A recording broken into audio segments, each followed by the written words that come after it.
Thank you very much. Kwanza, members of the media, nataka kuwa very objective and very rational on this matter, because it is an issue that is going to affect the lives of Kenyans, especially our children, and we need to set a good example for them. As Babu Owino, I was the longest serving SONU chairman in the history of the world.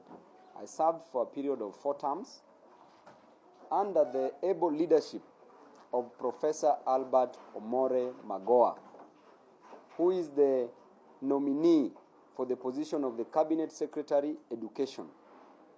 And I would like to state that this is a gentleman that I've known for many years. Professor, when I joined my first year at the University of Nairobi in the year 2008, I was suspended in my first semester when I contested for a position in a students' union to no success. Professor gave me an opportunity, he gave me a chance, and later on he returned me back to university from suspension. Later on I managed to be the chairman of the University of Nairobi under his watch and leadership. Then afterwards, I scored first-class honors in actuarial science. Right now, even scoring a B is not easy, even in high school. But during his tenure, I scored first-class honors in actuarial science.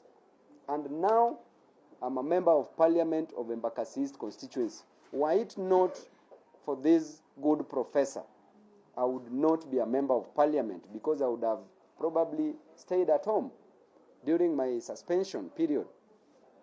2, there were students who were caught with 13 guns at Mamlaka hostels in the year 2003, before Professor became a Vice Chancellor in 2004. These students had murder charges, around 10. And members of the press, you can get that story even from Google and from your archives. And in addition to that, they had robbery with violence charges. 3 of the students were actually imprisoned, life imprisoned.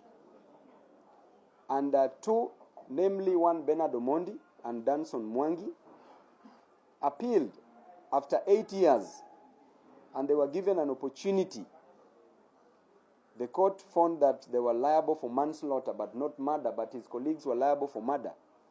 These students, later on, after leaving prison, they found me as a student leader in the year 2011. They requested me that they would want to proceed with their education. I went straight to Professor Albert Magoha, and he gave these students an opportunity. One is an engineer and the other one is an economist.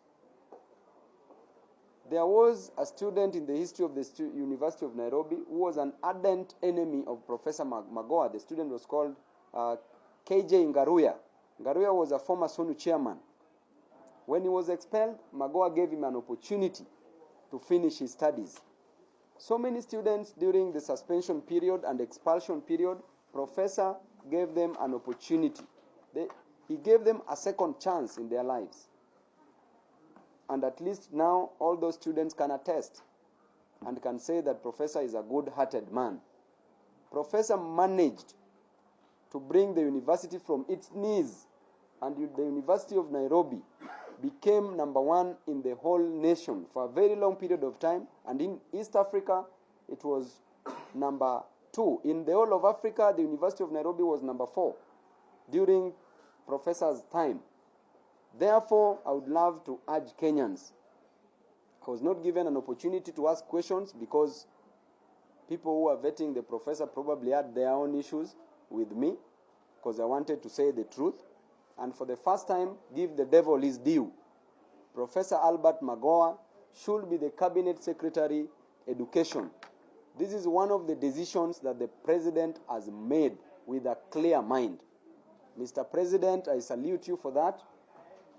Professor Magoha is going to change, to bring positive changes in the education sector. I rest my case. God bless Kenyans.